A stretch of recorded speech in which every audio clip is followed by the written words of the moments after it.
Hi friends, welcome back to my channel. ఈరోజు ఈ సీరియల్లో ఏం జరిగిందో తెలుసుకోవాలి అనుకుంటున్నారా? అయితే వెంటనే మనం సీరియల్లోకి వెళ్ళిపోదాం. ఇక అపర్ణ అయితే అనామికకి వార్నింగ్ ఇస్తూ ఉంటే, ఇంకా అపర్ణకి తోడుగా ధాన్యలక్ష్మి కూడా అనామికని నువ్వు చేస్తుంది తప్పు అని చెప్పి, అక్క ఆ బిడ్డని డబ్బిచ్చి వదిలించుకోవాలి కానీ ఈ ఇంటి వారసత్వాన్ని ఇవ్వడానికి నువ్వు కూడా ఎలా అక్క ఇంత సైలెంట్గా ఉన్నావు? ఈరోజు అనామిక, రేపు ఎవరన్నా బయట పెట్టచ్చు. అయినా ఇంటి గుట్టు తీసుకెళ్ళి వీధిని పెట్టడానికి నీకు ఎవరిచ్చారు ఈ హక్కు? అయినా ఈ ఇంటి కోడలిగా అడుగుపెట్టినప్పుడు ఇంటి పరువుని కాపాడాలి అని చెప్పి ఇక ధాన్యలక్ష్మి అయితే అనామికకి వార్నింగ్ ఇస్తుంది. ఒక్కసారిగా అనామిక సైలెంట్ అయిపోతుంది. ఇక అపర్ణకి కూడా షాక్ అయిపోతుంది. అపర్ణ అక్కడి నుంచి లోపలికి వెళ్ళిపోయిన తర్వాత ధాన్యలక్ష్మిని ఇంకా రుద్రాణి అయితే, ధాన్యలక్ష్మి ఏంటి నువ్వు చేసే పని? నువ్వేదో నీ కోడల్ని సపోర్ట్ చేస్తావని పిలిస్తే నువ్వేంటి ఇక్కడికొచ్చి నాకే షాక్ ఇచ్చావు అని చెప్పడంతో, చూడు రుద్రాణి, నేను నీ స్కూల్లోనే ట్యూషన్ చెప్పించుకుంటున్నాను. మరి నేనెందుకు మా అక్కకి సపోర్ట్ చేస్తాను? కానీ ఇప్పుడు నేను అలా మాట్లాడకపోతే అక్క ఇక ఆ బాబు గురించి అస్సలు ఆలోచించదు. ఆ బాబు గురించి ఆలోచించడం మొదలు పెడితే ఇక ఇంటి వారసత్వం నా కొడుక్కే వస్తుంది. అందుకే ఇలా ప్లాన్ చేశాను అని చెప్పి అక్కడి నుంచి ఇక ధాన్యలక్ష్మి వెళ్ళిపోతుంది. ఇంకా ఇక్కడ చూస్తే రుద్రాణి అయితే, ఆలోచించు, నువ్వు కళ్యాణ్కి ఎలా పట్టం కట్టాలా అని ఆలోచిస్తున్నావు. ఇక కళ్యాణ్ కూర్చుని నేను నా కొడుక్కి ఎలా లాక్కోవాలో నేను ప్లాన్ చేస్తాను అని చెప్పి ఇక రుద్రాణి అయితే తన మనసులో అనుకుంటూ లోపలికైతే వెళ్తుంది. ఇక ఇంతలో ఆఫీస్కి రాజ్ బయలుదేరుతుంటే రాజ్ని ఆగమని గట్టిగా అరుస్తుంది అపర్ణ అయితే. ఇక అపర్ణ అలా అరవడంతో రాజ్ అపర్ణ వైపు చూస్తూ, ఏమైంది మమ్మీ, నేను ఆఫీస్కి కూడా వెళ్ళకూడదా అని అనడంతో, అవును వెళ్ళకూడదు. ఇప్పుడు తీసుకొచ్చి ఒక నీ బాధ్యతని ఇంట్లో పెట్టావు. ఆ బాధ్యతని ఎవరు చూసుకుంటారు? చూసుకోవాల్సిన అవసరం ఎవరికుంది? అయినా ఈ ఇంటి వారసత్వాన్ని, ఈ ఇంటి పేరుని వద్దనుకున్నావు కదా, మరి ఈ ఇంటికి సంబంధించిన ఏది కూడా నువ్వు చెయ్యకూడదు. ఒక్కసారి చెప్తే నీకు అర్థం కాదా అని చెప్పి ఇక అపర్ణ అయితే రాజ్ మీద గట్టిగా అరుస్తుంది. ఇక అపర్ణ తీసుకున్న నిర్ణయానికి అక్కడే ఉన్న సుభాష్ అలాగే ప్రకాశం, అపర్ణ ఇంట్లో నీ ఇష్టం వచ్చినట్లు మాట్లాడు. నువ్వు ఎలా చెప్తే అందరూ అలా నడుచుకునేలా ప్రవర్తించు. కానీ ఆఫీస్ గురించి నీకు తెలీదు. అక్కడ అన్నీ కూడా రాజ్ చేతుల మీదే నడవాలి. కానీ ఇప్పుడు రాజ్ని ఆఫీస్కి వెళ్ళొద్దు అంటే అక్కడ ఆ బాధ్యతలన్నీ ఎవరు తీసుకుంటారనుకుంటున్నావు? రాజ్ లేకపోతే అసలు రాజ్యంలో రాజు లేనట్టే అని అంటుంటే, రాజు లేనప్పుడు ఒక్కొక్కసారి మంత్రే అన్నీ సమకూరుస్తాడు. అన్ని బాధ్యతల్ని తనే తీసుకుంటాడు. కళ్యాణ్ అని గట్టిగా అరవడంతో ఇక కళ్యాణ్ ముందుకి వస్తాడు. చూడు, ఈ రోజు నుంచి ఈ దుగ్గిరాల వారింటి వారసుడిగా ఆ బాధ్యతలన్నీ నువ్వే తీసుకోవాలి అని చెప్పి ఇక అపర్ణ అయితే కళ్యాణ్తో చెప్తుంది. ఒక్కసారిగా కళ్యాణ్కి అంత పెద్ద బాధ్యతల్ని అప్పచెప్పేసరికి అనామిక, ధాన్యలక్ష్మి అయితే ఉప్పొంగిపోతూ ఉంటారు. ఇక రుద్రాణి అయితే, ఇదేంటి కళ్యాణ్కి ఇంత పెద్ద పట్టం కడుతుంది వదిన, మరి నా కొడుకు వీళ్ళ కంటికి కనిపించలేదా అని చెప్పి ఇక రుద్రాణి అయితే తన మనసులో అనుకుంటూ ఉండగా, ఇంకా కళ్యాణ్ అయితే, నన్ను క్షమించండి పెద్దమ్మ, మీ మాటకి నేను ఎదురు చెప్తున్నాను. నాకు ఆఫీస్లో ఏమాత్రం కూడా తెలీదు. ఇప్పటికిప్పుడు ఆఫీస్కి వెళ్ళి అంత పెద్ద భారాన్ని నా తల మీద మోయలేను. మీరు ఆవేశంలో అన్నయ్యని ఆఫీస్కి వెళ్ళొద్దంటున్నారు. ఒక్కసారి ఆలోచించండి అని అంటుంటే, కళ్యాణ్, ఎవ్వరు కూడా పుడుతూనే నడవరు, నిదానంగా నేర్చుకుంటారు. నువ్వు కూడా అలాగే ఆఫీస్కి వెళ్ళి వర్క్ నేర్చుకో, అదే వస్తుంది. ఇంట్లో కూర్చుంటే ఏదీ రాదు. అర్థం కాలేదా అని అనడంతో వెంటనే అనామిక వచ్చి, ఏంటి కళ్యాణ్, పెద్దత్తయ్య గారు తీసుకున్న నిర్ణయానికి వ్యతిరేకంగా మాట్లాడుతున్నావు? పెద్దత్తయ్య గారు ఆఫీస్లో బిజినెస్లన్నీ కూడా మిమ్మల్ని చూసుకోమంటుంటే ఏంటి అర్థం చేసుకోకుండా ఇలా మాట్లాడుతున్నావు అత్తయ్య గారు మీరన్నా చెప్పండి అని అంటుంటే ధాన్యలక్ష్మి కూడా కళ్యాణ్ అక్క చెప్పినట్టుగా చెయ్యి అని చెప్పడంతో, చూడండి నేను ఆఫీస్కి వెళ్ళి ఆ బాధ్యతలన్నీ నా నెత్తిన వేసుకుంటే మీరు సంతోషపడతారేమో, కానీ అదంతా కూడా ఎప్పటికీ మోయలేని భారం కిందే నాకుంటుంది. నా వల్ల కాదు. పెద్దమ్మ, ఇంట్లో గొడవలు ఇంట్లోనే ఉండనివ్వండి, దాన్ని ఆఫీస్ దాకా తీసుకెళ్ళొద్దు. అన్నయ్య రాకపోతే మీడియా వాళ్ళు, అలాగే ఆఫీస్లో వాళ్ళు, క్లయింట్స్ అందరికీ అనుమానం వస్తుంది. తరువాత ఆరా తీస్తే ఇవన్నీ బయటికి వస్తాయి. ఎందుకు పెద్దమ్మ దీన్ని అంత దూరం లాగుతున్నారు అని చెప్పి ఇక కళ్యాణ్ చెప్తుంటే, వెంటనే ఇందిరాదేవి అయితే, ఏంటి అపర్ణ, నువ్వేనే ఇలా మాట్లాడుతుంది? ఈ ఇంటి పెద్ద కోడలిగా నీ నిర్ణయం ఎప్పుడు కూడా తప్పు కాదని నేను నమ్ముతున్నాను. కానీ నువ్వు ఒక్క క్షణం ఆలోచించకుండా ఇలా రాజ్ని ఆఫీస్కి పంపించకపోతే చిన్నవాడు కళ్యాణ్ ముందు చూపుగా అన్ని చెప్తున్నాడు.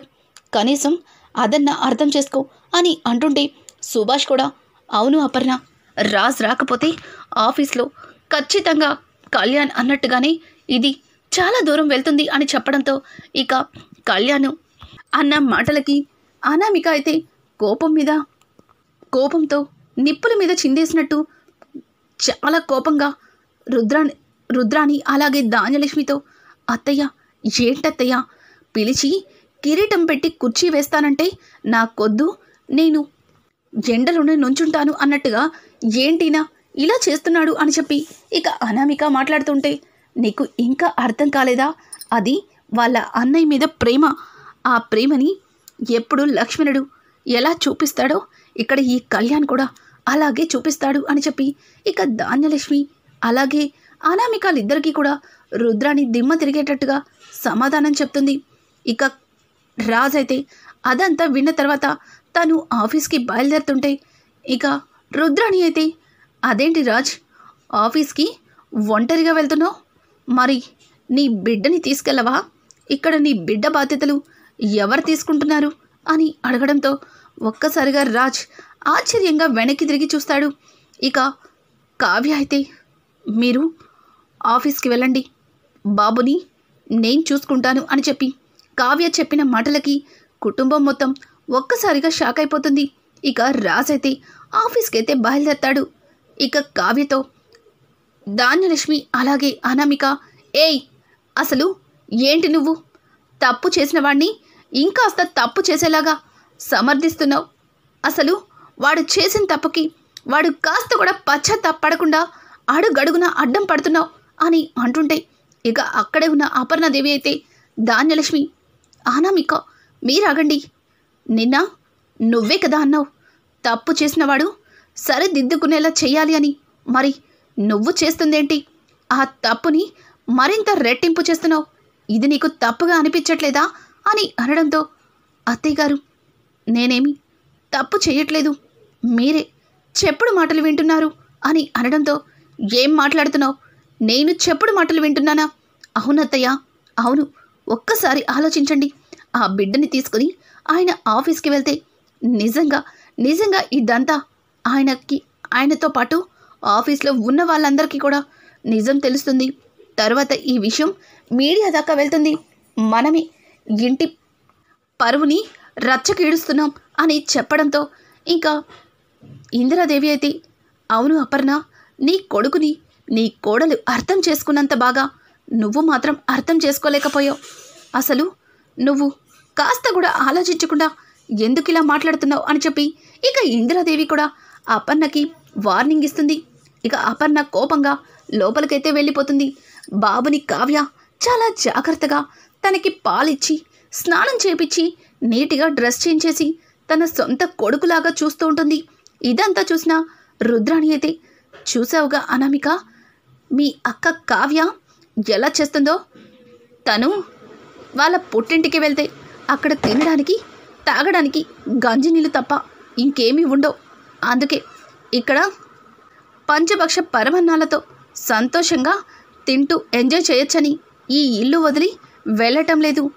కనీసం తన కన్న కొడుకు కాకపోయినా సరే, చూసావుగా కన్న కొడుకు కంటే ఎక్కువగా ఆ బిడ్డని ఎలా లాలించి పాలిస్తుందో అని అనడంతో, అవునా ఆంటీ, అవును, ఛీ, మరి బస్తీ నుంచి వచ్చిన వాళ్ళు ఇంత చీప్గా ఉంటారని అస్సలు ఊహించలేదు అని చెప్పి ఇక అనామిక అయితే కావ్య గురించి చాలా చులకనగా మాట్లాడుతుంది.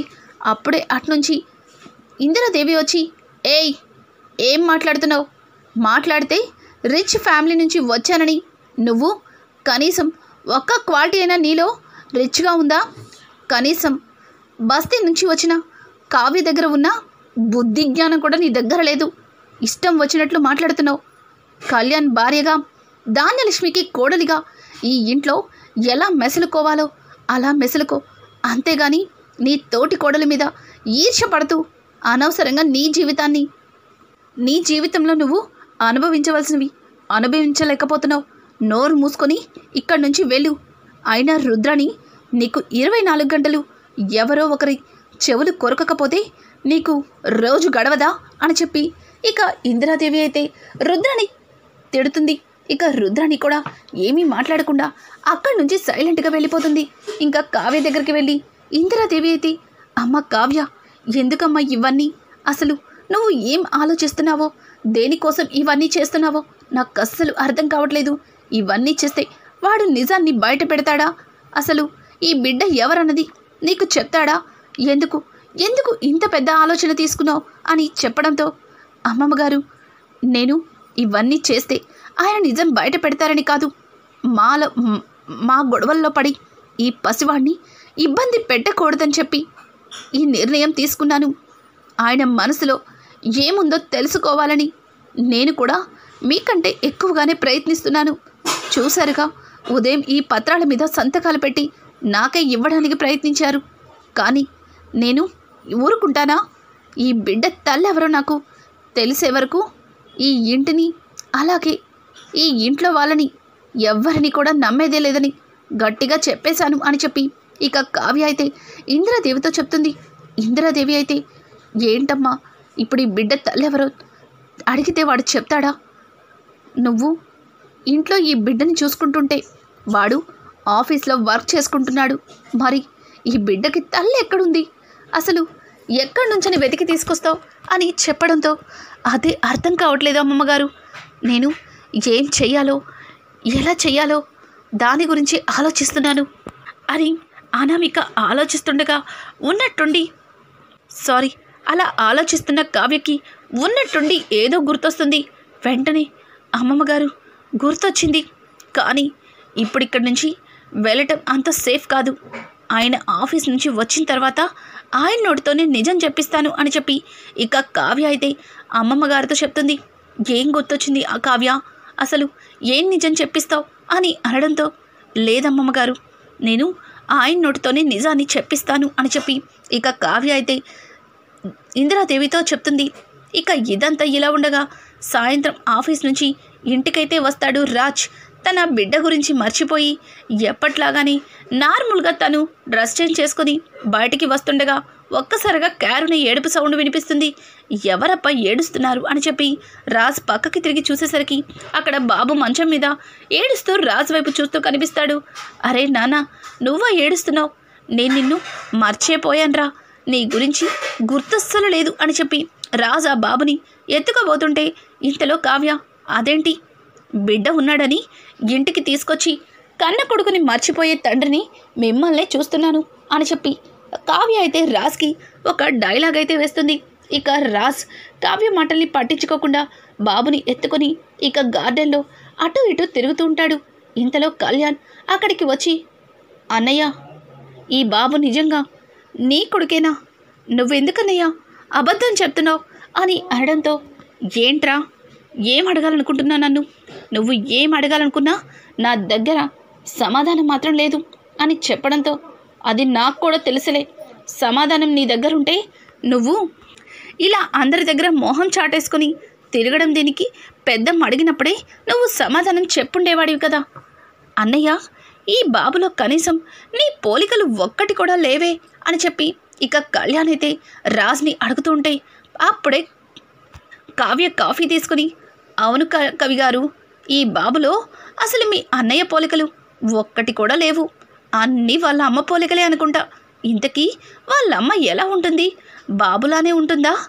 ఏమండి, మీకు ఈ బాబు వాళ్ళ అమ్మ ఫోటో మీ ఫోన్లో ఉంటుంది కదా, ఒక్కసారి చూపించచ్చు కదా, మేం కూడా ఆ ఫోటో చూసి తరిస్తాము అని చెప్పి ఇక కావ్య అనడంతో రాజ్ ఏమీ మాట్లాడకుండా సైలెంట్గా అక్కడి నుంచి వెళ్ళిపోతాడు.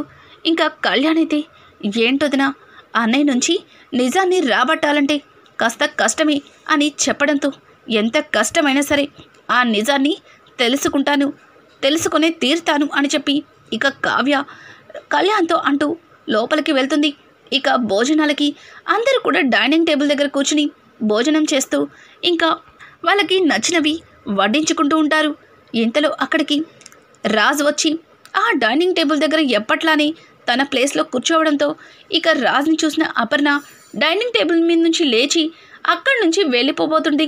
అలా వెళ్ళిపోతున్న అపర్ణ చెయ్యి పట్టుకుని ఆగు మమ్మీ, భోంచేసి వెళ్ళు అని చెప్పడంతో నేను భోజనం చెయ్యను, నాకు ఆకలిగా లేదు, కొంతమందిని చూసిన తర్వాత ఆకలి చచ్చిపోయింది అని అనుకుంటూ అపర్ణ అయితే ఇక లేచి వెళ్ళిపోబోతుంది.